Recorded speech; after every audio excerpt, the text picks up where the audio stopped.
Bismillahirrahmanirrahim. Assalamualaikum warahmatullahi wabarakatuh. Innal hamdalillahi nahmaduhu wa nasta'inuhu wa nastaghfiruh wa na'udzu billahi min syururi anfusina wa min sayyiati a'malina. May yahdihillahu fala mudilla lahu wa may yudlil fala hadiya lahu. Asyhadu an la ilaha illallah wahdahu la syarika lah wa asyhadu anna Muhammadan abduhu wa rasuluh. Qala Allah Ta'ala ya ayyuhalladzina amanu taqullaha haqqa tuqatih wa la tamutunna illa wa antum muslimun. Amma ba'd. Para jemaah yang dimuliakan oleh Allah, alhamdulillah kita bersyukur kepada Allah Subhanahu wa taala atas segala limpahan nikmat dan karunia yang Allah Subhanahu wa taala berikan kepada kita. Salawat dan salam semoga tercurahkan kepada Nabi kita Muhammad sallallahu alaihi wasallam beserta keluarganya, sahabatnya, tabi'in, tabi'ut tabi'in, dan orang-orang yang senantiasa mengikuti risalahnya hingga akhir zaman. Para jemaah yang dimuliakan oleh Allah, malam hari ini kita insyaallah akan membahas tentang fikih kurban, karena sebentar lagi kita akan memasuki Hari Raya Idul Adha. Sekarang tanggal berapa ini? 14 Zulqa'dah ya, 14 Zulqa'dah. Jadi kurang lebih ya 13 ya, 13. Sekarang malam 14. Sebentar lagi insya Allah kita akan ya memasuki bulan Zulhijjah. Kemudian akan memasuki Hari Raya Idul Adha. Dan Hari Raya Idul Adha itu berkaitan erat dengan kurban, ya, penyembelihan hewan kurban. Baik, menyembelih hewan kurban ini disyariatkan di dalam agama kita. Di antara dalil disyariatkannya penyembelihan hewan kurban adalah firman Allah Subhanahu wa taala dalam surat Al-Kautsar, "Fasholli li rabbika wanhar." Maka salatlah untuk Rabbmu dan berkurbanlah. Dan juga dari hadis Nabi sallallahu alaihi wasallam disebutkan oleh Anas bin Malik radhiyallahu anhu, "Dohan Nabi sallallahu alaihi wasallam bikabsyaini amlahaini aqranain dzabahahuma biyadihi wa sahma wa kabbar wa wada'a rijlahu ala safahihima." Rawahu Bukhari wa Muslim. Dari Anas bin Malik radhiyallahu anhu bahwasanya Nabi sallallahu alaihi wasallam menyembelih dua domba yang gemuk bertalu. Kemudian beliau sembelih kambing tersebut dengan tangannya sendiri. Beliau mengucapkan bismillah, bertakbir, dan meletakkan kakinya di sisi daripada kambing tersebut. Ini diantara dalil disyariatkannya berkurban. Dan berkurban ini merupakan ibadah yang tidak hanya diperintahkan kepada umat Nabi Shallallahu Alaihi Wasallam, tapi ibadah kurban juga disyariatkan kepada umat-umat sebelum daripada Nabi Shallallahu Alaihi Wasallam, yang menunjukkan bahwasanya ibadah ini adalah ibadah yang agung, ibadah yang dicintai oleh Allah Subhanahu Wa Taala, sehingga ibadah ini tidak hanya diperintahkan kepada umat Nabi Muhammad Shallallahu Alaihi Wasallam. Sebagaimana sholat juga merupakan ibadah yang tidak hanya disyariatkan untuk umat Nabi Shallallahu Alaihi Wasallam. Dalil yang menunjukkan bahwa kurban tidak hanya untuk umat Nabi Muhammad Shallallahu Alaihi Wasallam adalah surat Al-Hajj ayat yang ke-34. Allah Subhanahu Wa Taala berfirman, "Walikulli ummatin ja'alna mansakan liyadhkuru smallahi ala ma razaqahum min bahimatil an'am." Kami jadikan untuk setiap umat itu mansakan, penyembelihan kurban, supaya mereka menyebut nama Allah terhadap binatang ternak yang telah dirizkikan Allah Subhanahu wa taala kepada mereka. Jadi kurban tidak hanya untuk umat Nabi Shallallahu alaihi wasallam. Dari dulu sudah ada, sejak zaman Nabi Adam. Makanya kita dengar dua anak Nabi Adam, Qabil dan Habil, yang keduanya apa? Berkurban, namun salah satu dari mereka kurbannya tidak diterima oleh Allah Subhanahu wa taala sehingga hasad, dia bunuh saudaranya. Juga sering kita dengar tentang kisah daripada Nabi Ibrahim alaihissalam yang hendak menyembelih anaknya sendiri yaitu Ismail alaihissalam atas perintah dari Allah Subhanahu wa taala. Namun kemudian Allah ganti Ismail dengan kambing, ya. Ini diantara keistimewaan daripada ibadah kurban. Kemudian jamaah yang dimuliakan oleh Allah, apa keutamaan daripada berkurban? Kalau kita perhatikan dalil-dalil tentang keutamaan berkurban, maka disebutkan oleh para ulama tidak ada yang sahih. Di antara hadis yang menyebutkan tentang keutamaan kurban adalah fa innaha matoyakum ilal jannah, bahwasanya kurban itu akan menjadi hewan tunggangan kalian menuju surga. Maka ini hadisnya tidak sahih. Namun keutamaan daripada berkurban itu adalah bahwasanya berkurban itu bagian daripada sedekah. Ya, jadi memang tidak ada hadis-hadis yang sahih yang menyebutkan tentang keutamaan berkurban. Hanya saja berkurban itu di dalamnya terdapat apa? Sedekah. Yang disebutkan dalam hadis Nabi Shallallahu alaihi wasallam ketika Nabi perintahkan untuk berkurban, maka Nabi mengatakan kulu, makanlah hewan kurban kalian, watasaddaku, sedekahkanlah sebagiannya, waddahiru, dan simpanlah sebagiannya. Jadi dalam berkurban itu ada nilai apa? Sedekahnya. Yang kita tahu bahwasanya sedekah itu memiliki keutamaan yang sangat banyak. Di antara keutamaan sedekah itu adalah tudfi'u ghadabar rabbi, dapat memadamkan murka Allah Subhanahu wa taala. Dan juga di antara keutamaan sedekah itu akan menjadi naungan pada hari kiamat. Nabi Shallallahu alaihi wasallam menyebutkan kullu mri'in tahta dhilli shadaqatihi yaumil qiyamah. Setiap orang itu berada di bawah naungan sedekahnya nanti pada hari kiamat.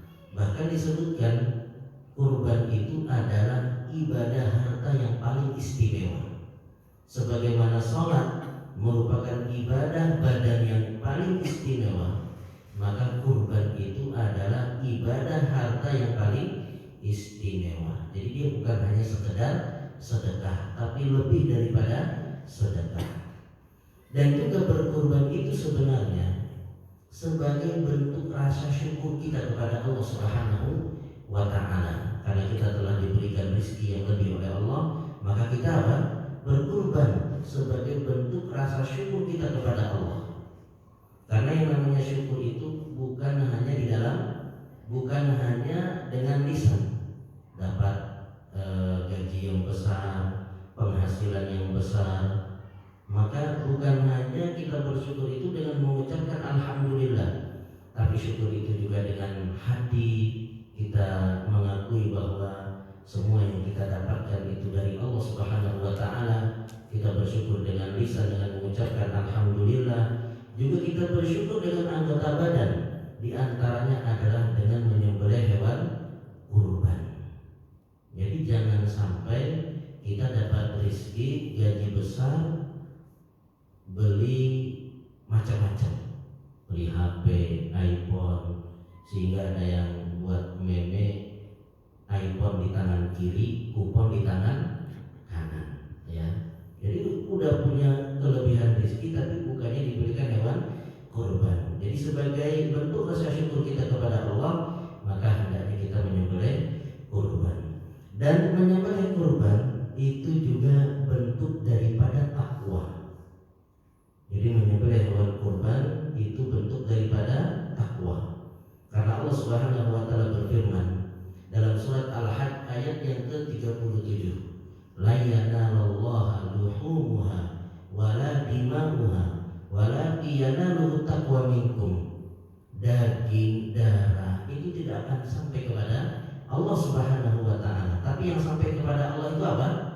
Ketakwaan kalian. Jadi daging darah itu nggak akan sampai kepada Allah. Yang sampai kepada Allah itu adalah ketakwaan kalian. Maka berkurban itu sebagai bentuk daripada ketakwaan kepada Allah Subhanahu wa taala.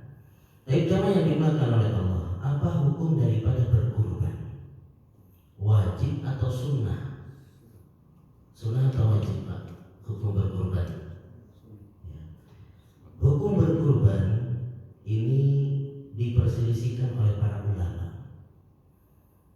Yang pertama mengatakan hukumnya adalah wajib bagi yang mampu. Wajib bagi yang mampu. Ini pendapat dikuatkan oleh Syekhul Islam Ibnu Taimiyah rahimahullah ta'ala. Apa dasar daripada pendapat ini? Dasar daripada pendapat ini adalah yang pertama, kurban itu merupakan syiar Islam yang terbesar. Syiar Islam yang terbesar. Maka ya derajatnya itu harus sampai apa? Wajib. Kemudian yang kedua adalah berdasarkan sabda Nabi Shallallahu Alaihi Wasallam yang diriwayatkan oleh Imam Ahmad, man wajada sa'atan falam yudhi fala yaqrabanna musallana. Siapa yang memiliki kelapangan rizki tapi dia tidak berkurban, maka jangan dekat-dekat kepada musola kami, jangan dekat-dekat ke tempat sholat kami. Ancaman dari Nabi Shallallahu Alaihi Wasallam bagi mereka yang punya kelapangan rezeki tapi tidak berkorban. Ini pendapat yang pertama yang mengatakan hukumnya wajib. Pendapat kedua mengatakan hukumnya adalah sunnah muakkadah. Jadi bukan hanya sekedar sunnah, tapi sunnahnya apa? Muakkadah, yaitu yang sangat ditekankan. Dan ini adalah pendapat daripada jumhur ulama, mayoritas para ulama. Apa dalil mereka? Dalil mereka adalah yang pertama, bahwa hadis yang tadi saya bacakan, yang merupakan dalil pegangan pendapat yang pertama, itu kata mereka bukan sabda Nabi Shallallahu Alaihi Wasallam, tapi itu ucapan daripada Abu Hurairah radhiyallahu anhu. Jadi hadis siapa yang punya kelapangan rezeki kemudian tidak berkorban, maka jangan dekat tempat sholat kami. Kata mereka itu bukan sabda Nabi. Hadisnya bukan marfu, tetapi hadisnya adalah mauquf, terhenti dari sahabat, yaitu ucapan daripada Abu Hurairah radhiyallahu anhu. Kemudian dari mereka yang kedua adalah bahwa Abu Bakar dan Umar radhiyallahu anhuma pernah tidak berkurban, padahal keduanya adalah orang yang mampu, orang yang diberikan kelapangan rizki oleh Allah, namun keduanya pernah tidak berkurban, untuk mengajarkan kepada orang-orang bahwa kurban itu hukumnya tidak wajib. Allah Ta'ala alam. Pendapat mana yang lebih kuat? Yang jelas ini dua pendapat sama-sama kuat, ya. Yang mengatakan wajib cukup kuat, yang mengatakan sunnah muakkadah juga cukup kuat. Baik, jamaah yang dimuliakan oleh Allah, kurban merupakan ibadah tahunan. Jadi ibadah dilihat dari waktu pelaksanaannya itu terbagi menjadi 5. Yang pertama adalah ibadah yang dikerjakan 1 kali seumur hidup. Itu ibadah apa? Haji. 1 kali seumur hidup haji. sudah haji, sekarang mau haji lagi boleh atau tidak? Boleh. Berarti bukan ibadah seumur hidup. Seumur hidup itu apa? Seumur hidup itu akikah. Itu ibadah sekali seumur hidup. Kemudian khitan. Khitan itu ibadah sekali seumur hidup. Ada yang mau 2 kali, habis nanti ya. Kemudian yang kedua adalah ibadah tahunan. Ibadah tahunan itu apa? Haji, ya, haji. Kemudian puasa Ramadan. Kemudian sholat Id, ya, dan juga kurban. Itu ibadah tahunan. Yang ketiga adalah ibadah bulanan. Ibadah bulanan itu diantara contohnya apa? Puasa Ayyamul Bid, ya. Kemudian ibadah pekanan, sholat Jumat, ya, Senin, Kamis. Kemudian ibadah harian, ya, sholat 5 waktu, yaitu diantara contohnya. Jadi ibadah kurban itu ibadah tahunan, ibadah yang dikerjakan sekali setiap tahun. Kenapa ini saya sampaikan? Karena banyak orang beranggapan ibadah kurban itu ibadah sekali seumur hidup.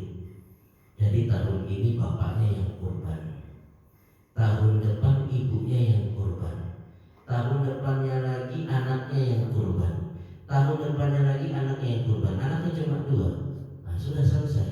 Tidak lagi berkurban, karena mereka meyakini ibadah kurban itu adalah ibadah sekali seumur hidup. Maka ini keliru. Kemudian yang berikutnya, ibadah kurban itu adalah ibadah keluarga. Jadi bukan ibadah perorangan, ibadah keluarga. Artinya ketika kita memiliki kemampuan untuk berkurban, maka kita niatkan untuk seluruh anggota keluarga kita. Jadi ibadah kurban itu ibadah keluarga. Jadi kita niatkan kita berkurban sapi itu untuk kita, untuk istri dan juga anak-anak kita. Kalau misalkan istri kita juga mau kurban, boleh atau tidak, Pak? Ya, boleh-boleh saja. Misalkan istri juga bekerja, punya penghasilan, dia ingin berkurban untuk dirinya sendiri, ya boleh-boleh saja. Namun pada intinya ibadah kurban itu adalah ibadah keluarga. Karena disebutkan dari Jabir bin Abdullah bahwasanya Nabi Shallallahu Alaihi Wasallam, ya kunna fi zamanin Nabi, dahulu kami di zaman Nabi Shallallahu Alaihi Wasallam, yudahisya anhu wa an ahli baitihi. Ya, orang-orang di zaman Nabi itu menyembelih kambing untuk diri mereka dan juga untuk anggota keluarga mereka. Dan juga disebutkan anna Nabi Shallallahu Alaihi Wasallam yudahi anhu wa an ahli baitihi wa an ummatihi allati lam yudahi. Bahwa Nabi Shallallahu Alaihi Wasallam menyembelih kurban untuknya dan juga untuk anggota keluarganya dan untuk umatnya yang belum berkurban. Kemudian yang berikutnya adalah pembahasan tentang hewan kurban. Syarat-syarat sah dijadikan kurban, ya, hewan kurban. Syarat yang pertama adalah hewan tersebut tergolong bahimatul an'am, hewan ternak, yaitu onta, sapi, kambing dan domba. Sehingga seorang ketika ingin berkurban dengan kuda, sah atau tidak? Sah atau tidak, Pak? Ada orang datang ke masjid ini, Pak, saya punya 2 kuda, mau saya kurbankan. Sah atau tidak? Sah atau tidak kalau kuda? Ya, sah atau tidak, Pak? Ya, enggak sah, ya, karena bukan bagian daripada bahimatul an'am. Tapi kalau kerbau, sah atau tidak kerbau? Sah. Kenapa kerbau sah? Karena sama dengan sapi. Maka kerbau sah dijadikan sebagai hewan kurban. Tapi Tapi kalau kuda, maka sekalipun harga kuda itu lebih mahal daripada sapi, tetap kuda tidak bisa dijadikan sebagai hewan kurban. Kemudian dari hewan kurban ini mana yang lebih utama? Urutannya itu adalah onta, sapi, kambing, sapi onta 7 orang, sapi 7 orang. Itu urutannya. Namun ada yang mengatakan yang lebih utama itu kambing. Pernah dengar nggak Pak? Ada orang yang mengatakan yang lebih utama itu kambing. Apa alasan mereka yang lebih utama kambing? Alasannya adalah karena Nabi Shallallahu Alaihi Wasallam setiap kurban dengan apa? Kambing. Maka ada ulama yang membantah yang mengatakan Nabi Shallallahu Alaihi Wasallam berkurban dengan kambing itu Nabi ingin mencontohkan yang termudahnya. Ya, Nabi ingin mencontohkan yang termudah. Karena disebutkan dalam sebuah riwayat Nabi Shallallahu Alaihi Wasallam menyebutkan tentang orang yang datang pergi ke sholat Jumat. Orang yang pertama kali datang itu seperti apa? Berkurban dengan onta. Yang kedua datang seperti berkurban dengan sapi. Yang ketiga datang seperti berkurban dengan kambing. Yang keempat datang seperti berkurban dengan ayam. Yang terakhir datang seperti berkurban dengan telur ayam. Ya. Jadi dari urutan hadis ini menunjukkan yang paling utama untuk dijadikan kurban adalah apa? Onta. Sekarang yang menjadi pertanyaan, mana yang lebih utama, 1 ekor kambing atau iuran 7 sapi? 1 ekor kambing atau iuran 7 sapi? 1 ekor kambing. Ada pendapat demikian. Karena yang namanya kurban Nabi Shallallahu Alaihi Wasallam itu berkurban dengan yang utuh, yaitu ya 1 ekor kambing, 1 onta atau 1 apa? Sapi. Namun ada ulama yang mengatakan kurban itu terkait dengan 2 ibadah. Yang pertama adalah ibadah sembelih, yang kedua adalah ibadah sedekah. Dan yang namanya sedekah itu yang lebih utama adalah ketika kita membagi-bagikannya dengan jumlah yang lebih banyak. Maka mana yang lebih banyak? 7 sapi, ya, 1 sapi dibagi 7 atau 1 ekor kambing? 7, ya, 1 sapi dibagi apa? 7. Maka Allah Ta'ala alam 1 sapi dibagi 7 bisa jadi lebih utama daripada 1 ekor kambing karena dagingnya lebih banyak, ya. Namun ini hanya masalah apa? Khilaf, ya. Yang terbaik adalah bagaimana kita bisa berkurban. Kemudian syarat berikutnya tentang hewan kurban adalah batasan umur. Batasan umur. Nabi Shallallahu Alaihi Wasallam bersabda, "La tadbahu illa musinnah, illa ayat sara alaikum fatadbahu jaza'atan minad dam."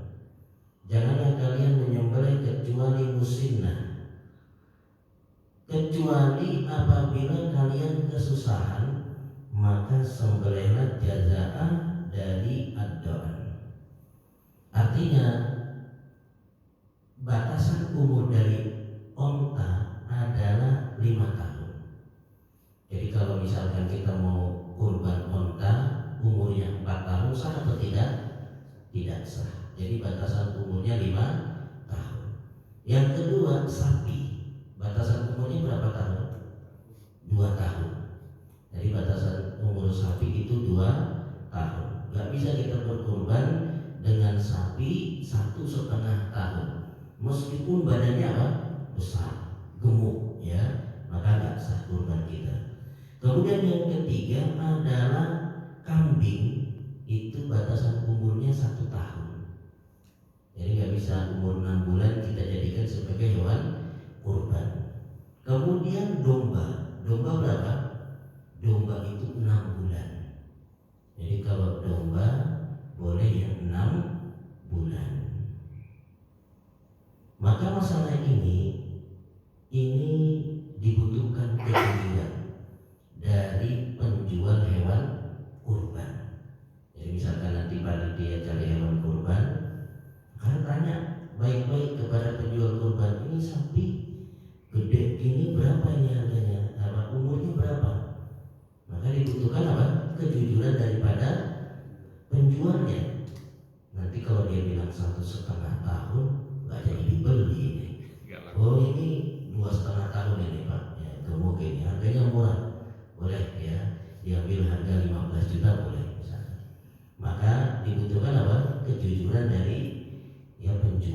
juga dibutuhkan kejujuran dari panitia.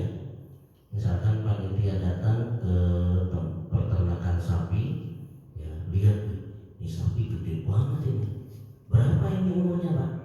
1,5 tahun itu Pak. Ya, tapi gemuk ya? Iya. Terus Bapak diam-diam aja ya. Ini saya apa? Beli. Berapa harganya? Ya, itu harganya mulai 18 juta. Ya. Padahal iurannya itu sampai berapa? Dapat terkumpul 23 juta. Untung besar panitianya. Dikantongi apa? Sendiri 5 juta. Maka masalah umur ini dibutuhkan yang namanya apa? Kejujuran dari penjual dan juga dibutuhkan kejujuran dari panitia. Karena kita kalau melihat sapi kan nggak bisa naksir. Ini umur berapa ya? Kadang manusia juga kita suka meleset. Ada orang yang masih muda tapi dianggap sudah tua. Contohnya saya sendiri ini Pak. Ya, bermutu, bermuka tua. Dikira sudah 45, 40, padahal masih 35. Ya. Jadi sapi juga mungkin demikian. Ini kayaknya ya sudah tua ini sapi, padahal masih apa? Muda. Maka dibutuhkan apa? Kejujuran dari penjual dan juga dari panitia kurban. Kemudian syarat berikutnya adalah hewan kurban tidak cacat. Cacat bagaimana yang menjadikan kurban itu tidak sah? Kalau tanduknya pecah, sah atau tidak Pak?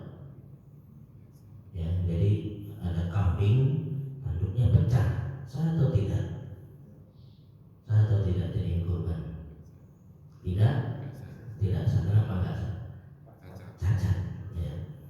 Kalau telinganya sobek, sah atau tidak? Nggak sah. Ya. Kalau buntutnya nggak ada, sah atau tidak? Ya, sah atau tidak? Ya.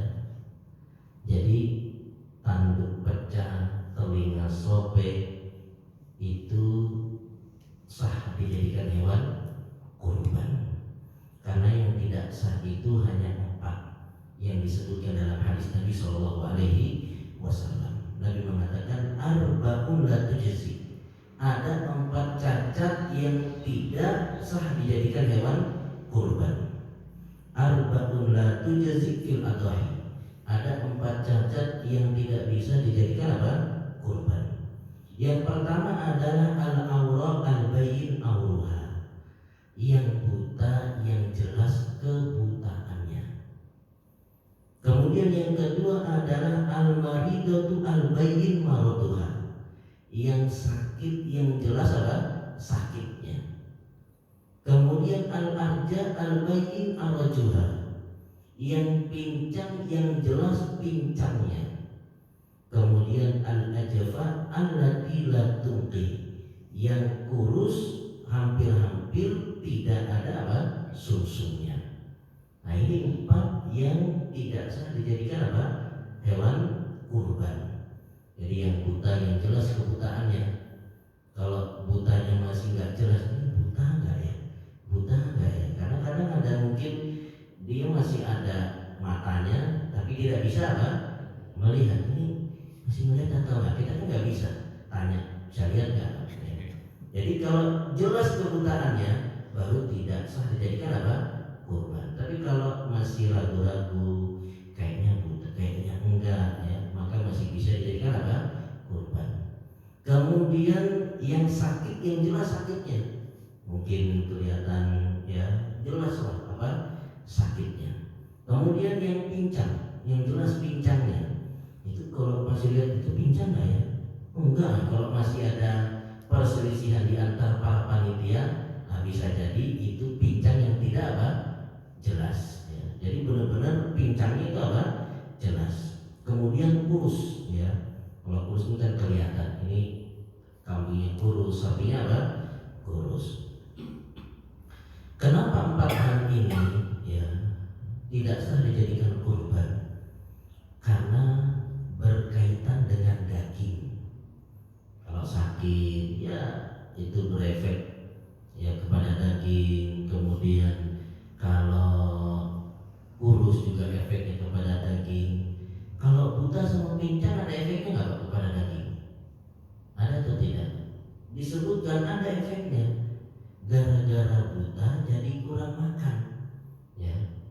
kalau misalkan bisa lihat kan, itu subur tuh rumput, dia ke sana. Tapi kalau buta, ya dia kesusahan untuk apa? Makan. Pincang juga demikian, ya. Kalau yang lincah dia bisa jalan cari makan, kalau pincang dia apa? Akan kesusahan untuk mencari makan. Tapi kalau cacat tanduk pecah, telinga sobek, ini tidak ada kaitannya sama apa? Daging, sehingga para ulama menyebutkan cacat yang demikian masih sah untuk dijadikan hewan kurban. Namun yang namanya kita berkurban itu hendaknya dengan hewan yang terbaik, yang kalau bisa yang mahal, yang gemuk, ya, karena kurban itu merupakan syiar yang Allah Subhanahu wa taala berfirman, wa may yu'adzim sya'airallah fa innaha min taqwal qulub. Siapa yang mengagungkan syiar-syiar Allah, maka itu muncul dari ketakwaan hati, ya. Jadi bahkan disebutkan mana yang lebih utama, berkurban dengan 2 kambing yang kurus sama berkurban dengan 1 kambing yang gemuk. Mana yang lebih utama? Ya, 1 kambing yang gemuk. Sekalipun ini 2 ekor, maka tetap yang 1 ekor yang besar gemuk itu lebih utama. Jadi sekali lagi ketika kita berkurban, hendaknya berkurban dengan yang terbaik. Non muslim saja atau orang-orang yang menyekutukan Allah, mereka ketika berkurban itu mesti dengan yang terbaik. Mungkin bapak-bapak masih ada yang ingat kisah tentang raja atau menteri yang kalau ada orang kena musibah dia selalu mengatakan apa? Al khairu khiratullah, yang terbaik adalah pilihan Allah. Sampai akhirnya rajanya jarinya putus 1, menterinya mengatakan apa? Yang terbaik adalah pilihan Allah. Akhirnya menteri yang dimasukkan ke dalam penjara. Kemudian suatu hari rajanya pergi apa? Pergi berburu sama menteri-menteri yang lain. Sampai keasikan berburu, akhirnya masuk ke daerah terlarang. Di situ ternyata banyak orang yang apa? Ingin mempersembahkan, ya. Akhirnya dibunuh semuanya. Rajanya nggak dibunuh. Kenapa raja nggak dibunuh? Karena cacat. Ini orang yang musyrik saja ketika mau mengorbankan, ya, kepada leluhur mereka atau kepada Tuhan-Tuhan mereka, itu mereka pilihkan yang terbaik. Maka bagaimana dengan kita? Kemudian jemaah yang dimakan oleh Allah,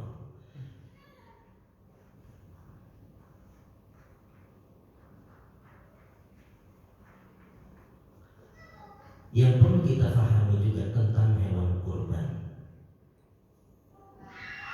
adalah sapi itu maksimal iurannya 7 orang. Kalau seandainya panitia buat list sapi 1, sapi 2, sapi 3 sampai 10, biasanya list yang pertama cepat full, ya. Masuk sampai ke 7 agak mandat. Benar enggak? Mulai lama tuh terisi. Akhirnya terisi. Sapi 8 tambah lambat, ya. Masuk sapi 10, cuma 3 orang. Bertahan sampai Idul Adha. Ini 3 orang ini solusinya bagaimana kalau dari panitia?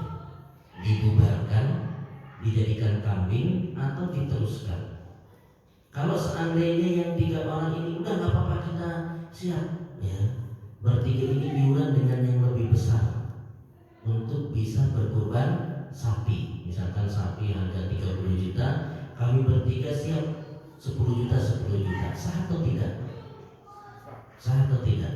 Ya. Kenapa sah? 3 orang. Karena maksimal 7, ya. 1 aja apa? Sah. Ya kan? Kalau saya mau 1 sapi, sah atau tidak? Sah. Apalagi 3 orang misalnya. Yang penting semuanya apa? Sepakat. Yang penting apa? Sepakat.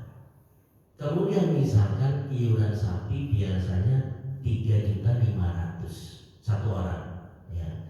Jadi 7 orang 3.500.000. Tapi ternyata dari 7 orang itu ada yang iurannya cuma 500.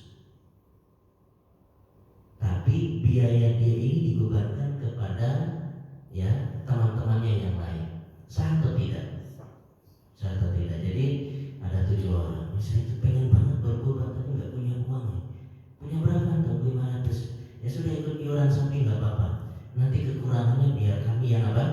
Yang nutupi. Sah atau tidak? Sah atau tidak seperti itu, Pak? Ya, yang demikian juga apa? Sah. Ya, yang penting 7 orang. Ya, jadi kalau misalkan ada yang nggak mampu cuma 500, yang lain mau nomboki, ya tidak apa? Masalah. Jadi nggak mesti 3.500.000 semua, nggak mesti. Ya, jadi boleh ini 3.500.000, ini 2 juta, ini 4 juta, ini 5 juta, ini 500, itu juga tidak apa? Mengapa, ya.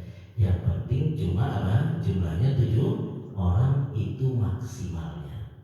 Maka kalau misalkan ada kurban di sekolah, ya, 1 sapi 1 kelas, sah atau tidak? Ya, maka itu tidak sah dijadikan sebagai kurban, hanya sebagai sembelihan biasa. Ya, ini yang perlu untuk kita pahami supaya misalkan tadi iuran sapi yang ke-10 mandat, panitia bisa menawarkan bahwa Bapak mau ke kambing atau mau tetap sapi, nggak apa-apa 3 orang, tapi biaya apa? Ditanggung masing-masing, yang mongkok lah istilahnya. Ya sudah, saya siapnya 5 juta, saya 7 juta, ya, saya 10 juta, ya sudah selesai, bisa beli apa? Sapi. Maka tidak mesti iurannya itu juga apa? Sama, yang penting saling apa? Ridho, ya, sepakat semua yang iuran sapi di sapi tersebut.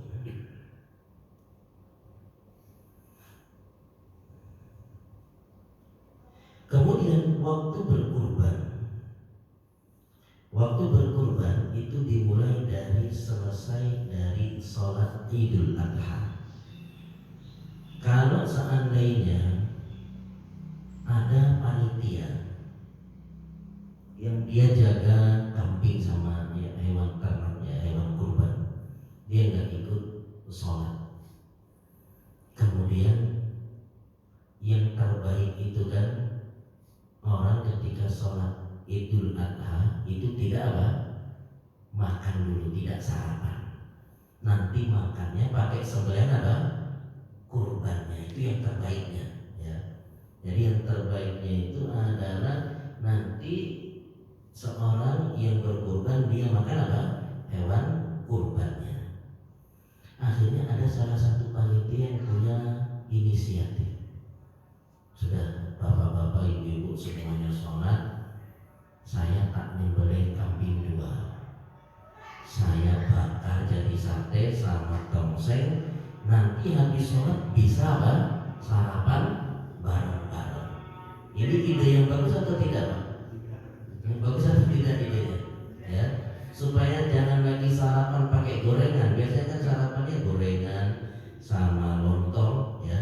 Sekarang bagaimana kalau hewan kurban ini kita sembelih malam hari, nanti saya sate, saya buat tongseng, saya buat gulai, supaya habis sholat Idul Adha itu bisa langsung apa? Makan kambing. Boleh atau tidak? Nggak boleh. Kenapa? Karena disembelih di luar waktunya, ya.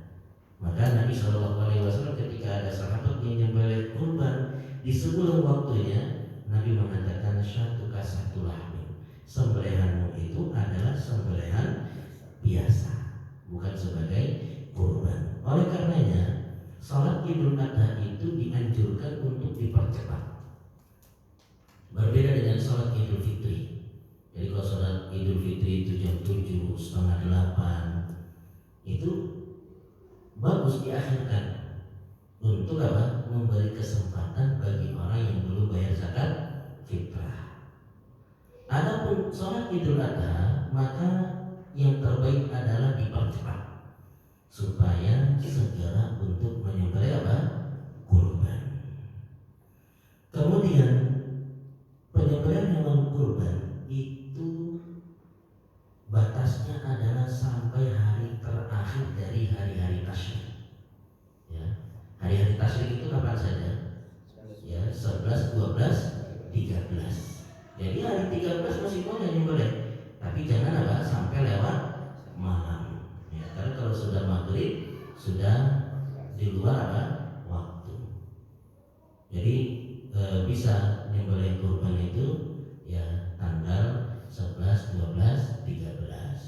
Jadi kalau misalkan ada yang mau berkurban tanggal 11, maka boleh-boleh saja. Atau misalkan di masjid ini ya tahu-tahu membludak sapinya sampai 20, ya sudah.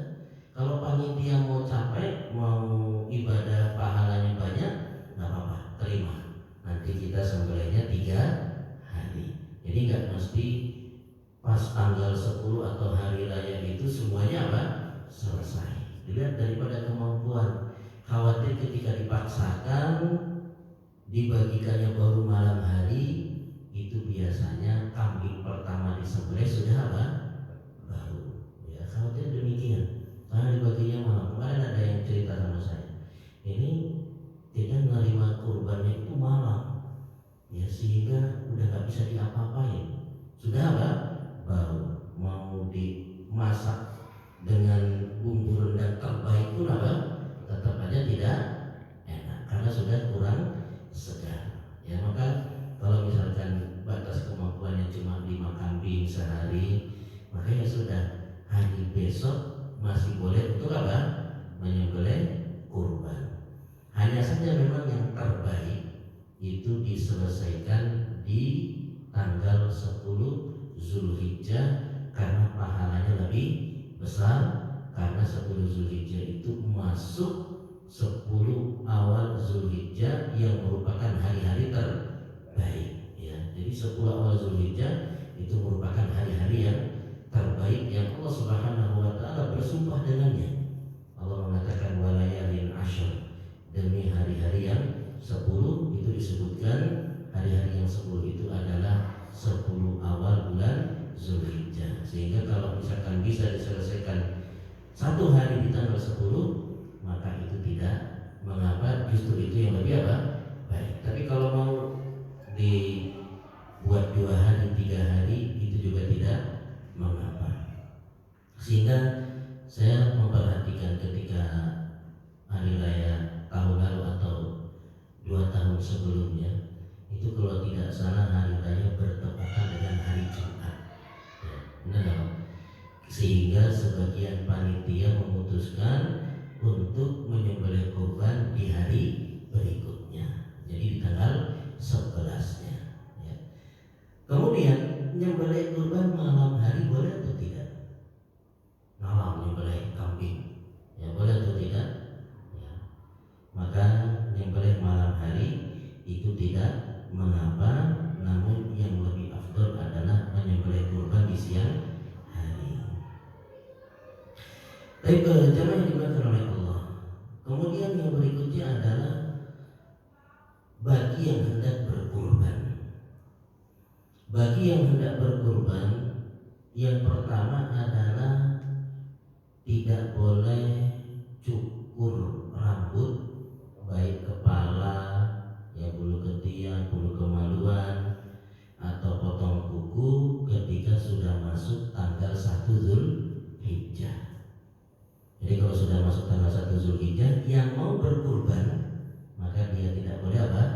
Cukur rambut, kumis, ya, dan juga apa? Bulu kemaluan, bulu ketiak dan yang lainnya. Sebagaimana sabda Nabi Shallallahu Alaihi Wasallam, "Idza dakhala ashru Dzulhijjah wa arada ahadukum an yudhi fala yamassa min basyarihi syai'a," kama qala sallallahu alaihi wasallam.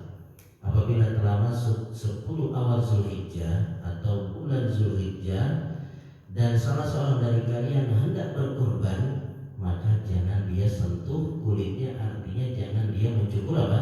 Rambut-rambut yang ada di tubuhnya dan juga memotong kukunya. Ini yang pertama ya. Kalau misalkan kita niat berkurban untuk kita dan keluarga kita, istri kita kalau mau potong kuku boleh atau tidak? Boleh atau tidak? Jadi yang kurban kita, tapi kita niatkan untuk seluruh anggota keluarga. Boleh atau tidak kalau istri mau potong kuku? Anak mau cukur rambut, boleh atau tidak? Boleh ya. Jadi boleh. Yang dilarang adalah yang mau apa? Berkurban. kalau misalkan istri kita yang berkurban, ya berarti larangan untuk siapa? Dia tidak boleh cukur rambut atau potong kuku. Kemudian yang kedua yang hendak diperhatikan bagi para pengkurban, bahwa daging kurban itu tidak boleh dijual dan juga tidak boleh dijadikan upah untuk penjagal. Jadi daging kurban itu nggak boleh dia jual dan juga tidak boleh dijadikan upah untuk tukang jagal. Nabi SAW bersabda, "Man ba'a jilda udhiyatihi fala udhiyatana." Siapa yang menjual daging kurbannya, maka tidak ada apa? Kurban untuk dia. Artinya gagal kurban dia. Begitu juga misalkan ya, dia panggil tukang jagal untuk nyembelih sapi. Pak, gimana nih bayaran buat bapak? Ya, 1 juta cukup nggak apa-apa? Ya nggak apa-apa. 500 ya nggak apa-apa. Tapi seluruh kepala sapi buat saya ya. Nah, ini namanya apa? Upah atau bukan, Pak? Upah. Maka nggak bisa. Ya, kita bayar 1 juta. Kalau kita mau kasih dia kepala sapi boleh atau tidak? Boleh. Ya. Yang penting jangan sampai upah yang sudah disepakati itu kita kurangi, kita ganti kepala apa? Sapi. Jadi kalau misalkan sudah deal 1 juta, ya sudah 1 juta kita kasih. Kalau kita mau kasih dia kepala sapi, itu tidak mengapa. Kita mau kasih dia hasil kurban juga apa tidak mengapa. Tapi jangan upah itu dia apa? Dikurangi. Kemudian yang berikutnya adalah memakan dagingnya. Ya, jadi bagi para pengkurban usahakan dia memakan apa? Dagingnya. Karena Nabi SAW mengatakan, "Kulu wa tasaddaqu wadakhiru." Makan, sedekahkan, dan apa? Simpan. Jadi berapa yang dimakan, ya yang diambil untuk dimakan, ada yang menyebutkan 1/3.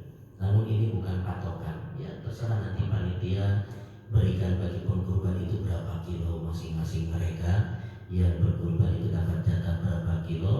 Ya, ini tidak ada patokan, mesti apa? 1/3. 1/3 dimakan, 1/3 disedekahkan, 1/3 apa? Disimpan. Ini bukan apa? Patokan. Kemudian yang berikutnya adalah bagi yang akan menyembelih kurban, yang hendak diperhatikan adalah jangan menyembelih kurban di hadapan hewan kurban lainnya. Jadi kalau bisa tempat hewan kurban yang masih hidup dipisah sama tempat apa?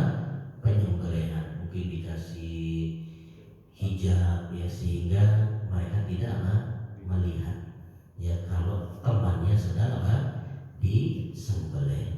Nabi SAW mengatakan, "Wasyatu in rahimta rahimakallah."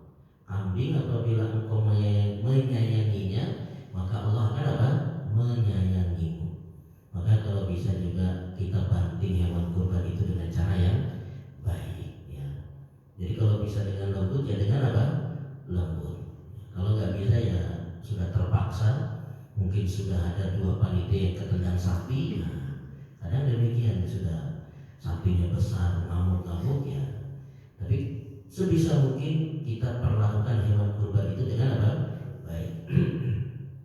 Kemudian juga pisaunya yang digunakan untuk menyembelih ini perlu diperhatikan. Jangan sampai pisau tumpul ya dijadikan untuk apa? Menyembelih sapi. Ada yang sampai ini ya, sehingga itu menyiksa. Maka Nabi SAW menyebutkan, "Falyuhidda ahadukum syafratahu wal yuridda bihatahu." Hendaknya salah seorang dari kalian itu menajamkan pisaunya untuk menyenangkan apa? Hewan sembelihannya. Jadi kalau misalkan memang pisau yang tajam itu harganya cukup mahal, 1 juta, 2 juta, ya dibeli saja ya, untuk sebagai inventaris nanti supaya tahun depan tidak beli lagi. Kadang pisau yang mahal itu juga menentukan apa? Ketajaman. Jadi kalau bisa gunakan pisau yang tajam. Baik, demikian saja yang bisa disampaikan. Mungkin ada banyak pertanyaan yang bisa ditanyakan. Wallahu ta'ala a'lam. Assalamualaikum Ustaz. Mengenai tadi daging yang itu kan ada 3 ya. Satu untuk si pengkorban dimakan, terus disedekahkan, dan satu lagi disimpan. Nah, untuk yang disedekahkan itu apakah boleh dimakan oleh panitia, dimasak itu? Ya, terkait dengan makan-makan panitia, ya, panitia nyembelih 2 kambing di sate di tongseng untuk makan siang misalkan, maka Allah Ta'ala alam ini tidak mengapa. Jadi tinggal dilihat panitia ini dia tukang jagal atau perwakilan dari sohibul kurban. Kalau seandainya panitia itu adalah sebagai jagal, maka nggak boleh ngambil apa? Upah. Tapi kalau panitia sebagai perwakilan dari sohibul kurban, maka wakil itu kedudukannya sama sebagai sohibul kurban. Artinya ya dia mau apakan ini kurban, mau dia makan semuanya, boleh atau tidak dimakan semuanya? Boleh. Mau dia sedekahkan semuanya juga apa? Boleh. Maka tidak mengapa. Ya, artinya tinggal panitia ini sebagai wakil dari sohibul kurban atau sebagai apa? Sebagai penjagal. Kalau penjagal maka nggak boleh apa? Dapat upah dari hewan kurban.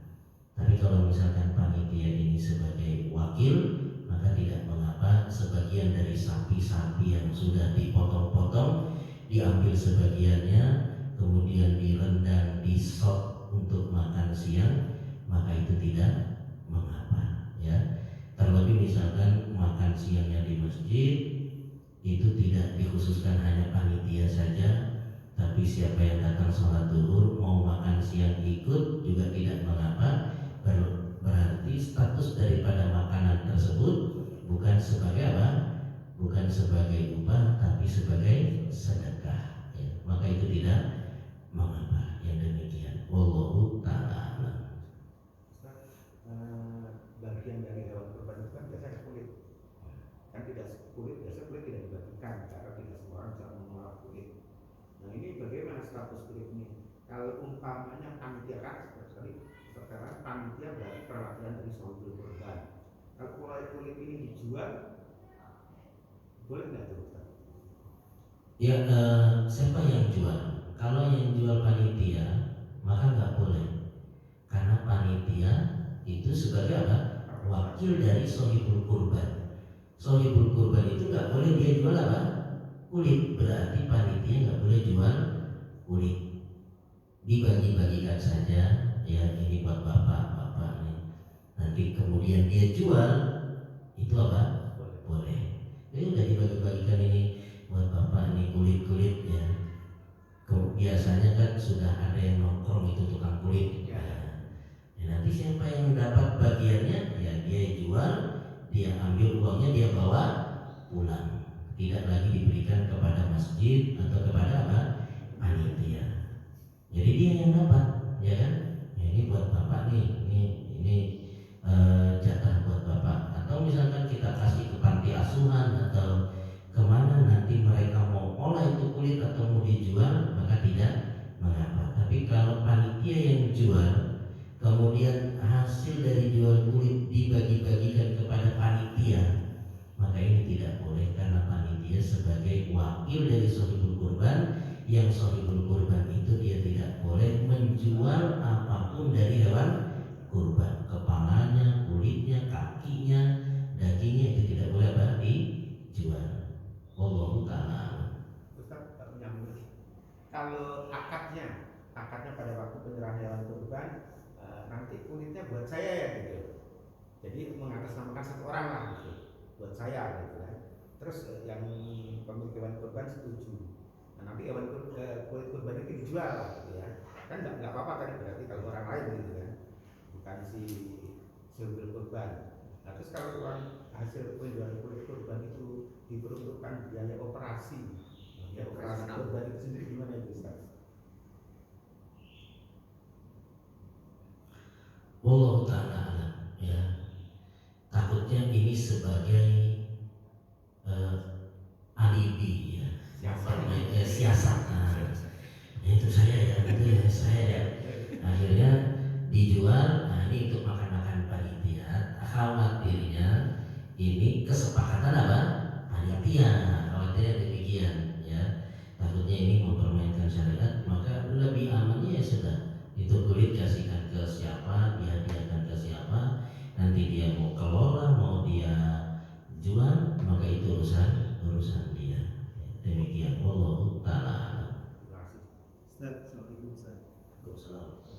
Kan Ustaz tadi bilang kalau sebelum waktunya setelah sholat id kita memotong daging itu belum jadi daging korban ya. Ya.